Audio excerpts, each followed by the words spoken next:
ভাটপাড়া হাজী সিদ্দিকিয়া হাফিজিয়া ও নুরানিয়া মাদ্রাসার 13তম বাৎসরিক ইসলামী মহাসম্মেলন অনুষ্ঠিত। ভিশন ব্রাহ্মণবাড়িয়া নিউজ, সত্য প্রকাশে আপোষহীন।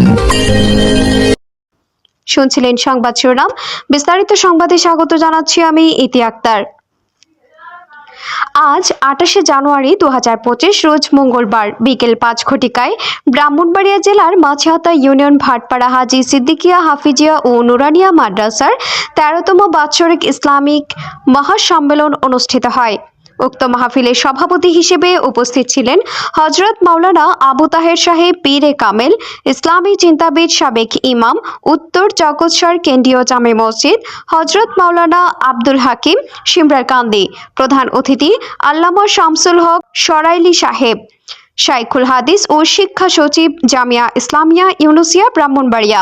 বিশেষ অতিথি মুফতি জসিমউদ্দিন কাশেমি সাহেব, সিনিয়র শিক্ষক, জামিয়া ইসলামিয়া ইউনুসিয়া ব্রাহ্মণবাড়িয়া। সুমধুর কণ্ঠের অধিকারী প্রধান বক্তা হযরত মাওলানা ইসমাইল হোসেন সিরাজি, খতিব, পাইকপাড়া কেন্দ্রীয় জামে মসজিদ ব্রাহ্মণবাড়িয়া।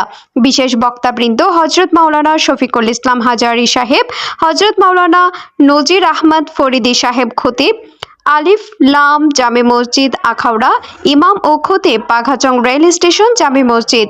উক্ত মাহফিলে অত্যন্ত গুরুত্বপূর্ণ নসিহত মধ্যরাত পর্যন্ত পরিচালিত হয়।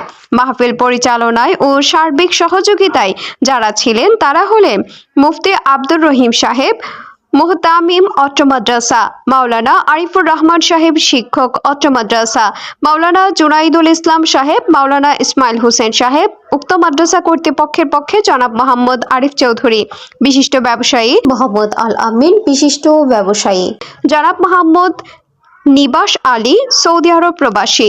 দেশ ও প্রবাসী ভাইদের কাছে অত্র মাদ্রাসার সঠিকভাবে পরিচালিত হয় সেই জন্য দোয়া ও সহযোগিতা কামনা করেন। পাক সাল্লাল্লাহু আলাইহি সাল্লামকে আল্লাহ 3 বছর পরে আল্লাহ মুক্তি দিলেন।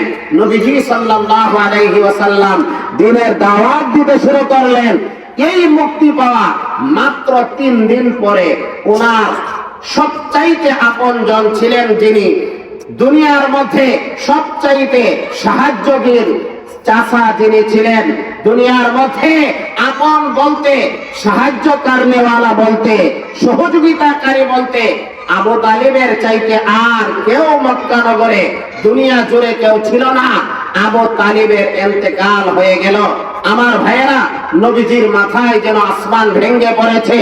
আবু তালিবের মাত্র 3 মাস পরে হযরতে আবু তালিব আবু তালিব থেকে নাজাত পাওয়ার 3 মাস পরে আবু তালিবের ইন্তেকাল হয়ে যায়। আবু তালিবের ইন্তেকালের 3 দিন পরে হযরতে খাদিজার ইন্তেকাল হয়ে যায়। এই দুইটা মানুষ দুনিয়া থেকে বিদায় হওয়ার পরে মক্কার কাফেররা আল্লাহর নবীর উপরে নির্যাতনের স্টিম রোলার চালায়া দিল। নবীজি আর টিকতে পারেন না। নবীজি বলেন হযরতে যায়েদকে, যায়েদ রে, এই মক্কার লোকেরা আমাকে আর টিকতে দিবে না। আমাকে যেই দিকে পায় সেই দিকেই আমাকে মারতে চায়। তিরস্কার করে ও যায়েদ চলো তায়েফ শহরে চলে যায়। তায়েফ আমার জীবনটা এই দুনিয়া থেকে যাওয়ার পর আরেকটা জগৎ আছে, কি আছে না? এটা বিশ্বাস করি কি করি না? তাহলে সেই জগতের শান্তিময় একটা জীবন পাওয়ার জন্য আপনাকে আমাকে অবশ্যই এই বিষয়গুলো খেয়াল করতে হবে কি হবে না? আমরা যখন দোয়া করি, আমরা যখন খাবার খাই, বিসমিল্লাহি আলা বারাকাতিল্লাহ, বিসমিল্লাহি আলা বারাকাতিল্লাহ দুভাবে পড়া যায়। কি দোয়া করছি? আল্লাহ তোমার মনে খাবারটা খাচ্ছে, এই খাবারের মধ্যে তুমি বরকত দান করো। বরকত মানে কি? বরকত মানে খাবার ঠিক রেখে দিব না। বরকত মানে আয় আল্লাহ এই খাবারটার মধ্যে এমন পুষ্টি দান করে যেই পুষ্টিটা আমার শরীরের জন্য উপকারী। এই খাবারের মধ্যে এমন ভিটামিন দান করে যেই ভিটামিন আমার শরীরের জন্য উপকারী। এই খাবারের মধ্যে এমন তুমি কিছু মেডিসিন দিয়ে দাও যে মেডিসিনটা আমার ব্রেইনটাকে সতেজ করে। কি দোয়া করছেন? আলহামদুলিল্লাহ আল্লাযী আত'আমানা ওয়া সাকানা ওয়া জা'আলানা মুসলিমিন।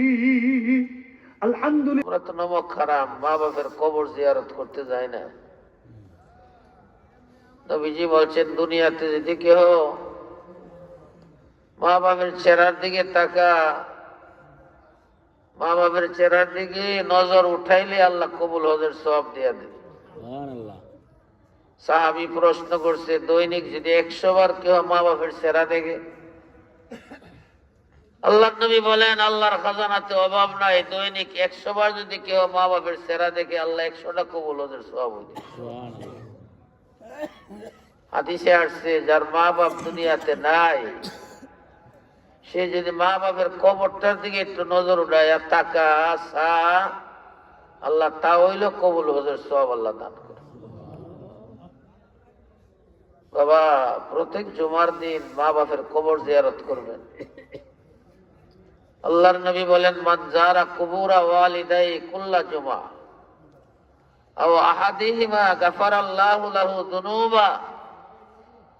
যে প্রত্যেক জুমার দিন মা বাপের কবর জিয়ারত করবে, আল্লাহ ওই সন্তানের জীবনের সমস্ত গুনাহ আল্লাহ মাফ করে দেবেন। এই সন্তানের নাম মা বাপের ফরমা বর্দার সন্তানের লিস্টিতে আল্লাহ লেখায় দেবেন। হুজুর, আমি তো কবর জিয়ারতের সিস্টেম জানি না। আরে বাবা, সিস্টেম লাগতো না। দুনিয়াতে যেভাবে সালাম দো, কবরের কাছে দাঁড়ায় গিয়ে এভাবে সালাম দিবা, আসসালামু আলাইকুম ইয়া আহলাল কুবুর।